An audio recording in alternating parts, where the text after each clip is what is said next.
Hello YouTube, this is Morgan, Airspeed Prime here, next in my series of my top 10 Transformers videos. This one's going to be my number 5 pick. As you can see here, it is Transformers, the animated Deluxe Samurai Prowl. Now, I'm doing the video, I suppose, in reverse this time around. I'm starting him off in robot mode and then I'll end in vehicle mode. Just because of the armor on this guy, it makes it easier to do it, because it'll take longer on video to actually put the armor on than to take it off and transform it back. So that's why I'm doing it this way. But anyway, yes, this guy number 5. This is obviously the second release in the animated line of Prowl. The first time around was just standard Prowl, didn't come with the armor and stuff like that. Now I will say, before we get started properly, mine is kind of modified a bit in that I have both Prowls, and I've basically like taken the two of them and then like put all the best bits into this one. So there's some features that I'm going to talk about on this guy that aren't necessarily part of Deluxe Samurai Prowl if you just bought him. This is kind of a combination of the two. But anyway, let's get started. Here is Samurai Prowl all armored up in his samurai armor.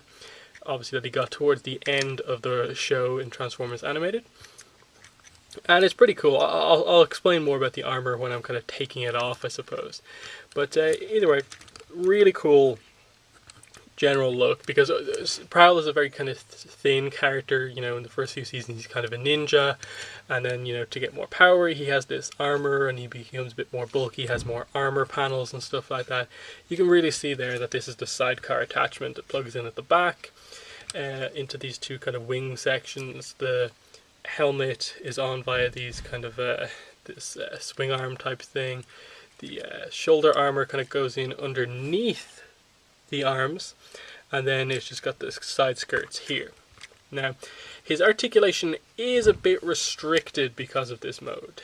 The legs are perfectly fine, you know, they go fully back, fully forward, knees, and the front of the foot moves, and as well as that you got thigh swivel as well. The side skirts are kind of ball jointed, and they've got a swivel so they can move, they don't get in the way of anything. You still have the kind of, whoops, sorry about that. It's not, this isn't loose, I just completely messed up kind of trying to move the joint. He kind of has a waist swivel here, but because of this little bit at the back here, it doesn't go all the way around, so you only have a slight waist swivel there. The arms are a little bit restricted because of the way they kind of come in underneath. You can't really bring his arms out that much, but they do go all the way around. You've got 90-degree elbow bend, nothing in the wrists, which is a little bit disappointing, but there's that. And then the head is a little bit restricted because of the fact that the helmet is on this kind of arm that comes out of the back, and then it goes over the head, so it's a little bit kind of awkward with that. But for the most part, it's a cool armor option for him. The big weapon you get here is obviously this thing, which just plugs into basically this section of the arm here. You see, you just take it off. It's got that peg there, and it just goes straight on like so. And it's that, and then this thing folds up. That's the armor there. So yeah, that's basically like Prowl fully armored up. It's a really cool design, I think. And it perfectly adds on to what Prowl looks like normally. But let's actually do the kind of reverse transformation and take the armor off and look at just the kind of base figure on its own. So the first thing to do is you just use this kind of arm to pull the helmet off the top, like so. That leaves his head there. You put his arms out to the sides, and then you can kind of just swing these shoulder bits down, and then basically it just kind of pulls out of the back. The main bit where it plugs in, let me just show you here, is you see these little grooves here, and then there's the little pegs here, and they just kind of slide into the back like so, like that, and it just comes out there. And that is Prowl. The only transformation you really need to do to Prowl to prepare him for this mode is these bits go up, but otherwise they're just down like that, as they're meant to be. So that's normal Samurai Prowl there. And here's the armor bit. I'll come back to this in a minute. Let's just focus more on standard Prowl's robot mode.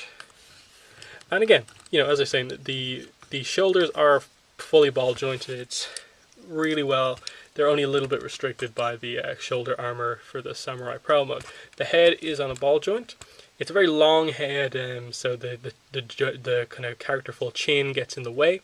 But it's a really nice head sculpt. The only negative is that one eye is bigger than the other, and it is the same on the other Prowl. I don't know if it's like a molding mistake or what, or are they trying to make him have some sort of a grin, but it is a cool kind of ninja samurai-esque look on his face. Other than that, articulation is the exact same as in the other mode. The only restricted joint because of the armor is the shoulders, and it's only being able to go all the way around. So that's Prowl.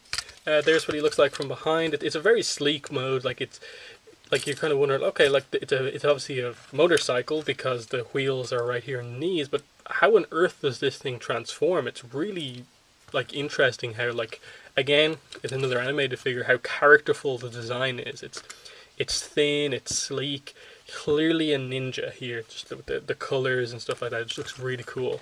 And I love the kind of pattern here on the kind of transparent windscreen bit here. But yeah, let's get to transforming this guy. At the base level, it's a pretty simple transformation. It's just kind of, you have to get the legs in the right position. But yeah, main thing, the first thing to do is you go up here basically under the windscreen, and you just pull out the two kind of handles, which are tucked in there. Then you open up the back here, and then all you do is you just basically grab this bit here and then just twist it, and his head goes into the kind of gas cap area you've just opened, and then you push that back down, and that's his head hidden away. And that's most of the transformation basically done.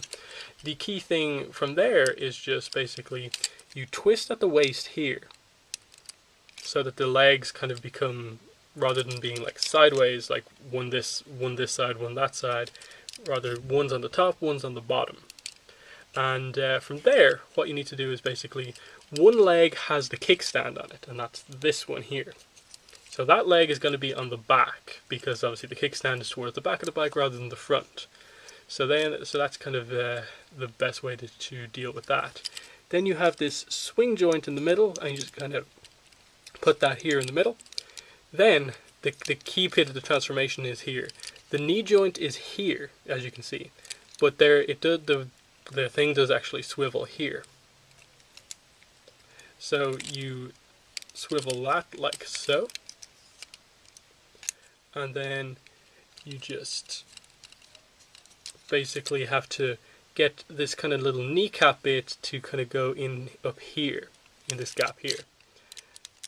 It's a little bit awkward, you know, just like how far did the joints go and stuff like that, and it takes a little bit of kind of getting used to, just without popping everything off, but it roughly just kind of slots into place up here like that. And there's the front of the bike done. Then with the back bit, again, you just do this whole thing where you fold the kind of leg in on itself, and so the kickstand is down at the bottom, and then you can see on the bottom of the foot here this kind of square-like peg, and then there's a square peg there. You can see exactly where this is meant to go. That's just tucks in like that. And then there's a peg here on the side of these bits here, and it just pegs into this little gap here on the side of the leg, and that kind of locks everything into position basically. Again, it's a little bit, you know, awkward at first, just trying to make sure all these little joints clip together without just like messing up all the joints. It takes a little bit of just maneuvering just to click everything into place. I'm struggling right now to do it on camera, of course, but it's not really bad.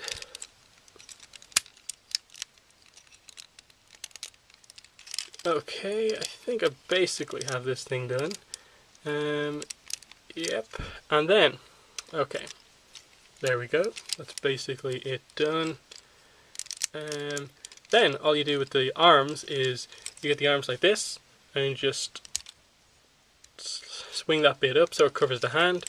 Same on the other side, and then you just, there's a joint here that you can see the little pin there, and you just move that in here at the side, underneath here.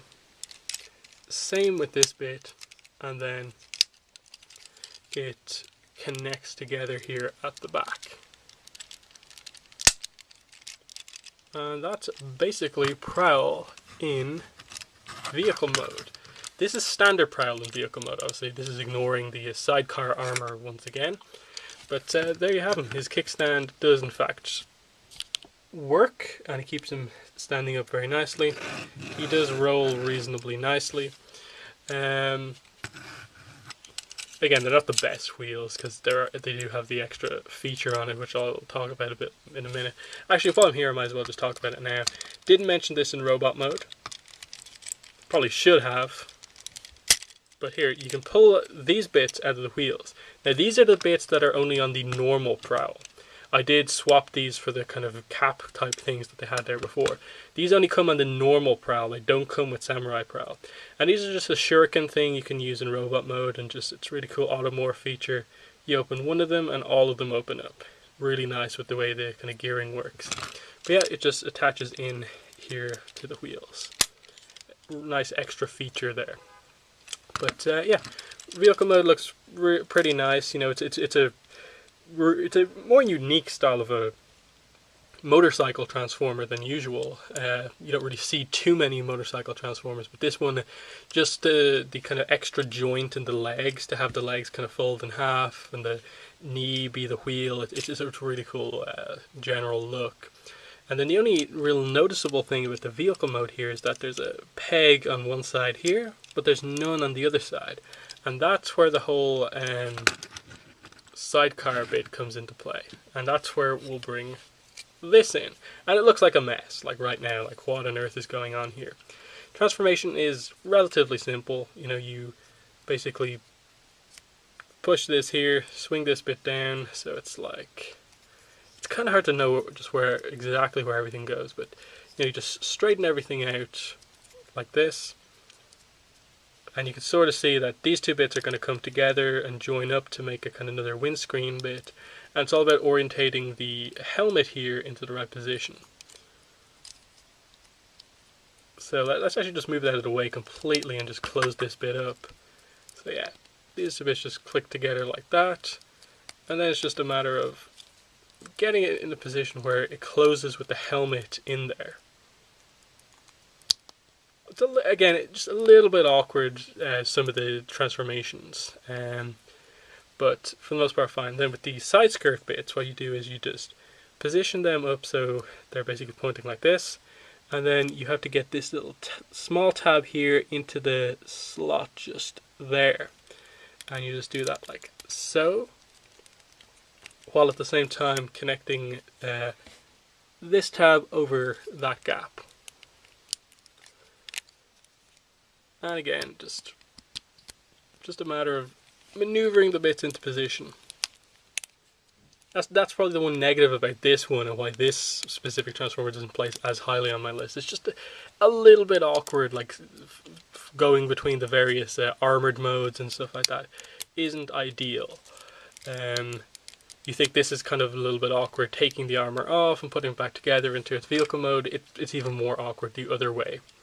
And then you're left with this bit, which is a wheel, which is the sidecar wheel. So the only transformation to do here is bend the sword 90 degrees, and then you just attach it into the two pegs here.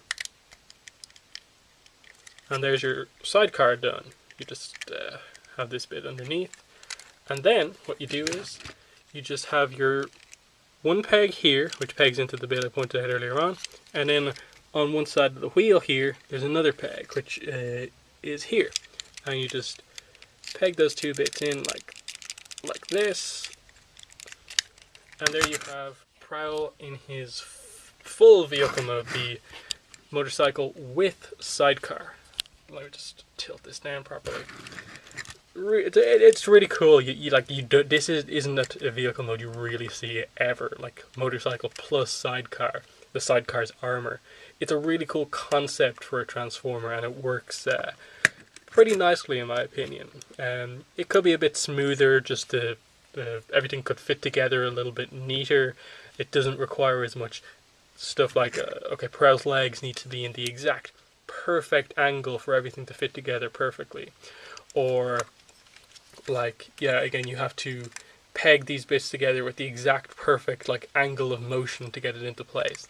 But while the transformation isn't as smooth as I'd like, each of the modes individually is really solid. The individual Prowl figure, solid. Prowl with armor looks really cool. It's a really cool power-up mode. The bike on his own is a very unique bike, and then the bike plus sidecar looks fantastic. And yeah, it's just one of the cooler designs from Animated for sure.